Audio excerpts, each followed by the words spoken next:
मेरी तो किस्मत ही ख़राब है जो मुझे ऐसी सांस मिली। ये तो बस मेरे खाने पर नज़र लगाना है। मैं कुछ भी खाऊं, इनको पहले टूकना ज़रूरी होता है। मेरी तो किस्मत ही ख़राब है जो मुझे ऐसी सांस मिली। बड़बड़ाते हुए मेघना यूं ही कपड़ों की उलट पलट रही थी। मेघना थोड़ा सोच समझ कर कहा करो, माँ तुम्हारे अच्छे के लिए ही तो कहती हैं। तुम्हारा तीसरा महीना चल रहा है और तुम बाहर की चीज़ें ज़्यादा खाती हो। हाँ, तुम भी कह लो, जैसी माँ वैसा बेटा। रोहन मुंह घुमाकर सो गया। ये कोई नई बात नहीं थी। मेघना शुरू से बिंदास और मस्त मौला स्वभाव की थी। बाहर घूमना फिरना, पार्टी और दोस्तों के साथ मस्ती करना उसका खास शौक था।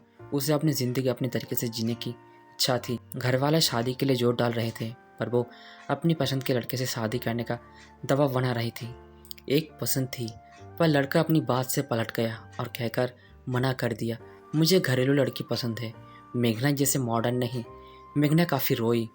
उसके घर वालों को भी ये चिंता सताती थी। पता नहीं मेघना अपने अक्खड़ स्वभाव की वजह से ससुराल में एडजस्ट कर पाएगी या नहीं, पर बड़े बुजुर्ग और पारिवारिक दबाव की वजह से उसे घरवालों की पसंद से शादी करनी पड़ी। रोहन बहुत ही सभ्य और सुसंस्कृत लड़का था। उसे सावली सोचने मेघना बहुत सुंदर लगी। वो उसको भरपूर प्यार और सम्मान देता था। साथ ही मेघना को पूरी आज़ादी दी थी, पर मेघना उसका नाजायज फ़ायदा उठाती थी। घंटों फ़ोन पर दोस्तों के साथ बतियाना, शॉपिंग करना, खाना ऑर्डर कर लेना और कमरे में बंद हो जाना। शुरू में रोहन की माँ ने कुछ नहीं कहा, पर फिर भी एक माँ की तरह उसकी समझाती थी। पर मेघना एक कान से सुने दूसरे कान से निकाल देती थी, या कुछ ऐसा कह देती जिससे उसकी सांस का दिल दुख जाता। वक्त के बीतने के साथ मेघना को अपने अंदर एक नई जान होने का पता लगा। अपनी आज़ादी छीन जाने की वजह से वो ये बच्चा नहीं चाह रही थी, लेकिन रोहन को बच्चे बहुत पसंद थे। वो रोहन की बात को काट ना सकी। शुरू में उसे बहुत उल्टियाँ और बेचैनी होती थी, लेकिन तीसरा महीना लगते लगते उसे थोड़ा सामान्य महसूस होने लगा और उसकी जीभ भी चटोरी हो गई। मेघना की सास बहुत खुश थी और मेघना के लिए रोज़ स्वास्थ्यवर्धक चीज़ें बनाती और कहती भी थी, बेटा खूब सारा फल फूल और दूध और हरी साग सब्जियाँ खाया करो। मगर मेघना वहीं वहाँ का चटर पटर खाती रहती। लगातार बाहर का खाने से उसका वजन बहुत बढ़ गया था।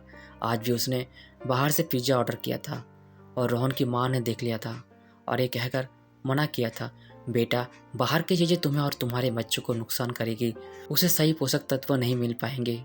इस बात पर मेघना उखड़ गई और कमरे में प्यार फटकते हुए चली गई और जाकर रोहन के सामने माँ के लिए भला बुरा बोलने लग गई।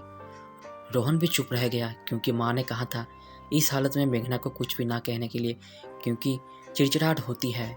आधी रात को मेघना के पेट में तेज दर्द हुआ, उल्टी और मचली होने लगी। रोहन घबरा कर जल्दी से डॉक्टर के पास ले गया। डॉक्टर ने देखा और पूछा क्या खाया था। मेघना को सब कुछ बताना पड़ा कि ज़्यादातर वो यहीं खाती रहती हैं। फिर डॉक्टर ने समझाया, आप खुद एक माँ बनने वाली हैं और बच्चे जैसी हरकतें, क्या आप चाहोगे कि आपके बच्चा हमेशा जंक फूड खाता रहे? नहीं, फिर आप जो खाती हैं वो आपका बच्चा भी खाता है। उसे भी तो पोषण की आवश्यकता है, तो पौष्टिक खाएंगी तब तो बच्चा भी तंदुरुस्त रहेगा। जी डॉक्टर, मैं आपका डाइट चार्ट बना देती हूँ, आप वहीं खाएंगी। आप चावल, हरी सब्जियाँ, दाल और रायता खूब खाइए, इससे आपको भरपूर पोषण मिलेगा। इसके अलावा आप रोटी, साग, दही और मीठा खाने के शौकीन है तो कुछ घर पर बना मीठा खा सकते हैं। अपने खाने में सलाद का जरूर शामिल करें ताकि खाना अच्छे से पच सके। दरअसल खाने से पहले सलाद खाने से आप खाना संतुलित मात्रा में खाते हैं और ये अच्छे से पच भी जाता है।